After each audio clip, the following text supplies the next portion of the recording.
ঢাকার ৯ আসনে বাংলাদেশ জাতীয়তাবাদী দল বিএনপি এর প্রতীক ধানের শীষের পক্ষে ১৭ই অক্টোবর শুক্রবার সন্ধ্যা ৬টায় এক বিশাল মিছিল অনুষ্ঠিত হয়েছে মুগদা থানা বিএনপির উদ্যোগে। মিছিলটি বিকেলে মুগদা এলাকার প্রধান সড়ক প্রদক্ষিণ করে উচ্ছ্বাসপূর্ণ সমাবেশের মাধ্যমে শেষ হয়। মিছিলের নেতৃত্ব দেন সাবেক সবুজবাগ থানা স্বেচ্ছাসেবক দলের সভাপতি, সাবেক মুগদা থানা স্বেচ্ছাসেবক দলের প্রতিষ্ঠাতা আহ্বায়ক এবং বর্তমান মুগদা থানা বিএনপির যুগ্ম আহ্বায়ক মোহাম্মদ ইসমাইল হোসেন ইসমাইল। এই সময় তিনি বলেন, ঢাকা ৯ আসনের নেত্রী বাংলাদেশ জাতীয়তাবাদী মহিলা দলের মাননীয় সভাপতি আফরোজা আব্বাসকে বিজয়ী করতে আমরা মাঠে নেমেছি। তারুণ্যের প্রথম ভোট ধানের শীষের পক্ষে হোক, এটাই এখন আমাদের অঙ্গীকার।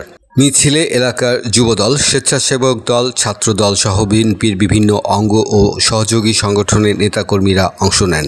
ধানের শীষ প্রতীকের ব্যানার, ফেস্টুন ও পতাকা হাতে নিয়ে তারা গণতন্ত্র মুক্তি চাই, ধানের শীষের জয় হোক এবং তারুণ্যের প্রথম ভোট ধানের শীষের পক্ষে হোক এমন স্লোগানে মুখরিত করে তোলেন পুরো মুগদা এলাকা। সমাবেশে বক্তারা বলেন, ধানের শীষ বাংলাদেশের জনগণের অধিকার, স্বাধীনতা ও গণতন্ত্রের প্রতীক। বিএনপি শান্তিপূর্ণভাবে জনগণের ভোটের অধিকার পুনরুদ্ধারের আন্দোলন চালিয়ে যাচ্ছে এবং আগামীতেও এই সংগ্রাম অব্যাহত থাকবে। মুগদা থানা বিএনপির যুগ্ম আহ্বায়ক মোহাম্মদ ইসমাইল হোসেন আরও বলেন, আমাদের ৯ আসনে আপনারা জানেন আমাদের সাবেক সংসদ সদস্য, সাবেক মেয়র, সাবেক মন্ত্রী জননেতা মির্জা আব্বাস অনেক উন্নয়ন করেছে। যেমন এখানে হাসপাতাল, স্টেডিয়াম, জোরপুকুর মাঠ,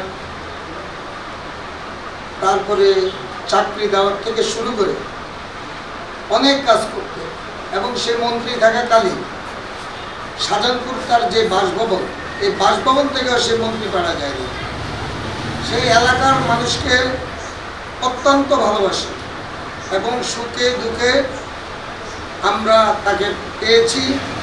এখন তারই সহধর্মিণী মহিলা দলের সভানেত্রী, আমাদের প্রিয় ভাবি, উনি এই আসন থেকে নির্বাচিত করবেন। আমাদের নেতা আগে বিগত দিনে যে কাজ করেছে, আশা করি আমরাও ভাবির কাছে এখন গেলে যেভাবে সকল সমস্যার সমাধান পাই, বিগত দিনেও পেয়েছি, সামনেও আশা করি পাব। আমরা ঐক্যবদ্ধভাবে কাজ করছি। আমাদের লক্ষ্য একটাই, বেগম খালেদা জিয়ার নেতৃত্বে গণতন্ত্র ফিরিয়ে আনা এবং তারেক রহমানের নির্দেশনায় ধানের শীষের জয় নিশ্চিত করা।